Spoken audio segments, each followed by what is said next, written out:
Hey there, everybody. Parks Owsley here with Inven Global, and I'm joined by IgNar after you guys just took down Cloud9 in a 4-0, really, series. I'm going to give you the win for game number 2 there. We'll talk about that later. You're the first team to make it to Worlds for North America. How you feeling right now after that win?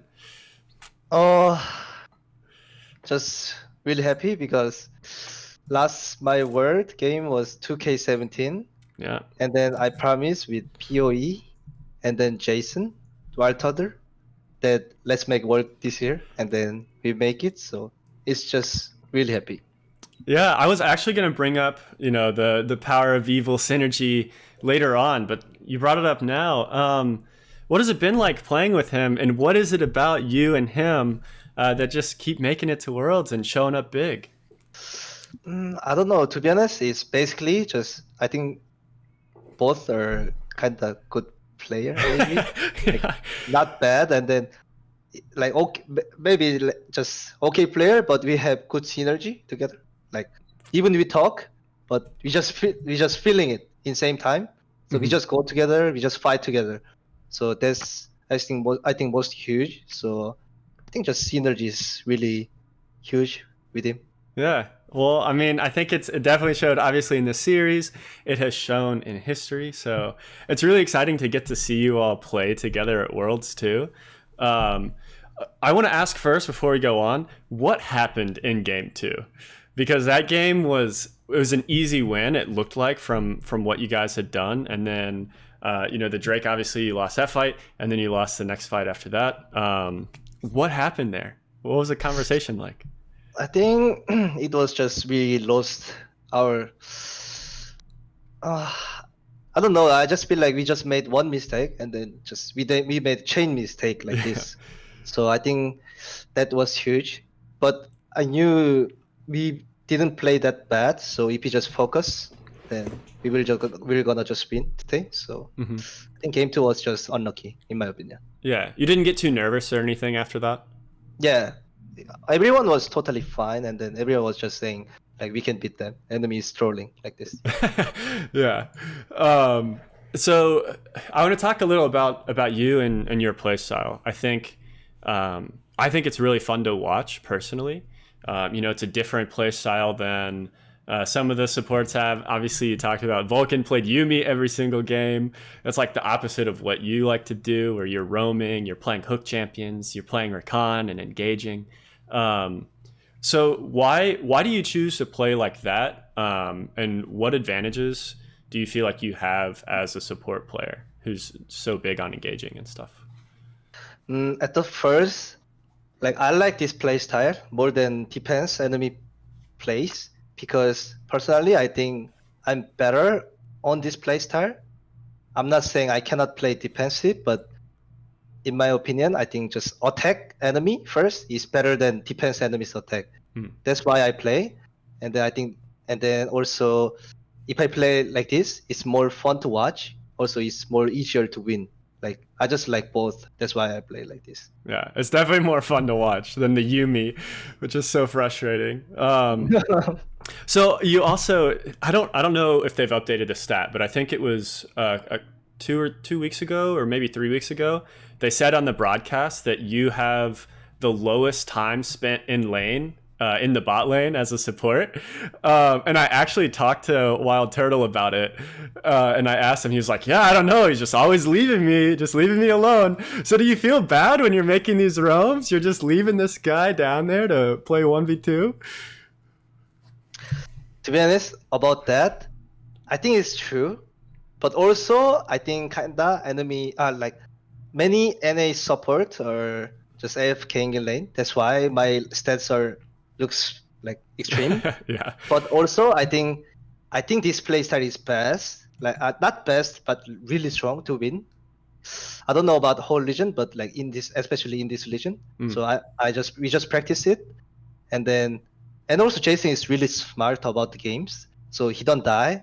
Like sometimes he die, but like compared to other ADC, Mhm. like he's really stable. And then when we play like this, we have just like most win rate. So I think we just keep doing this. That's why. Yeah, for sure. It is funny though to see that stat, to see you up in the top lane randomly 4 minutes in. But yeah, it is more exciting. How is it playing with Wildturtle? I know that obviously partway through the split, you guys were playing with Mash, and it looked to me, from an outsider, Mash had great KDAs, he had good damage. And obviously had a different champion pool, so it looked like, okay, like maybe they're making this change. But then halfway through the season, you guys put Wildturtle back in and you actually looked a lot better. So what happened there with the team's changes? Why did you go back to Wildturtle, and then how did it make you so much better all of a sudden? I think it was just sloppy time for our team, like not just only for Jason, like for everyone. So we just tried to find solution or something.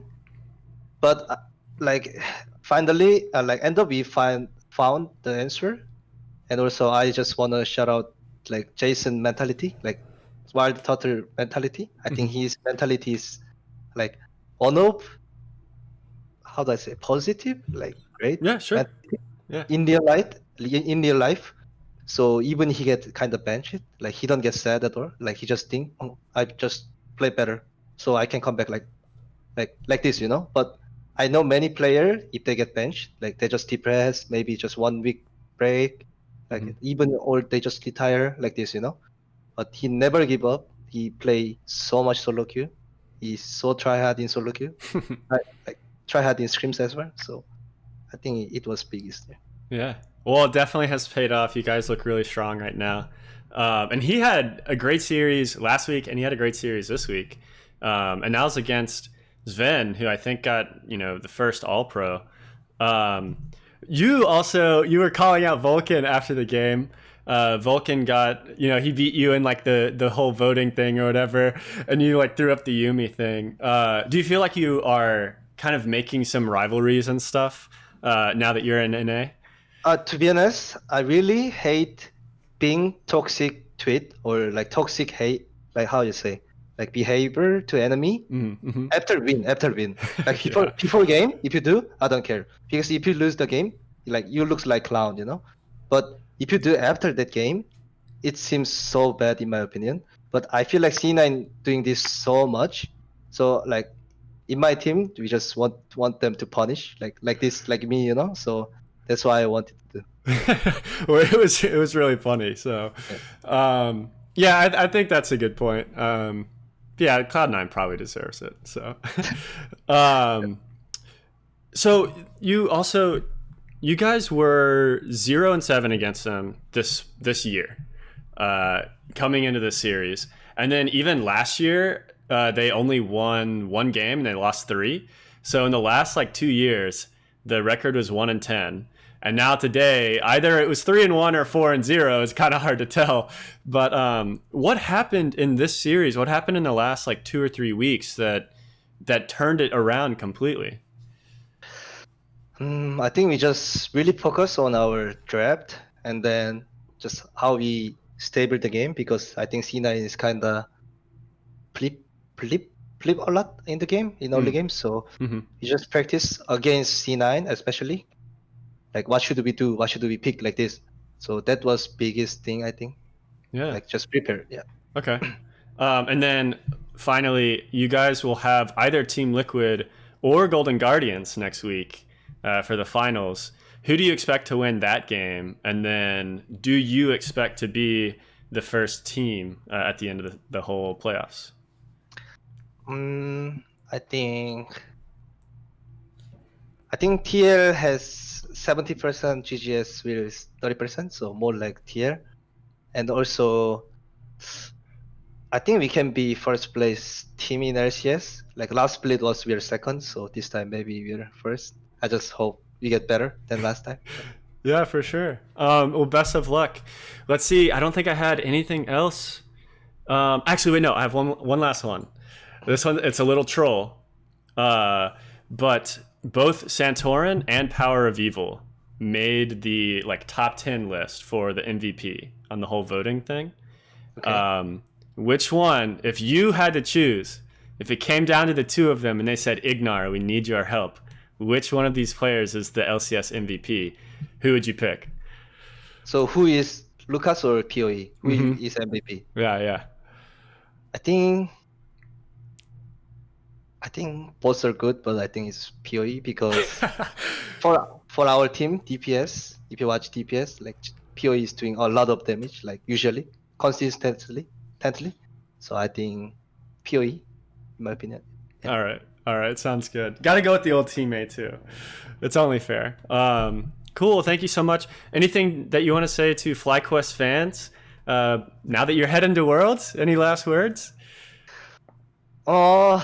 This year I think in FlyQuest everyone is like really try harding, players and the management like 3cast, Ccast, like try to be fresh and try to be more like socializing. How is it, like just try to do more, and then we practice more as well. So like it's really happy to many people liking us. Like I already felt like many people likes us, so it's really grateful to get like how you say just I really happy when people just like us. Yeah. So really appreciate it. Yeah. And we will try our best. Yeah, for sure. Well, I think people are going to be really excited to see you all at Worlds. I'm really excited to see what, how does the name change and what's the evolution for FlyQuest, TreeQuest, Sequest at Worlds. That's true. It'll be super fun. So maybe space. I don't know.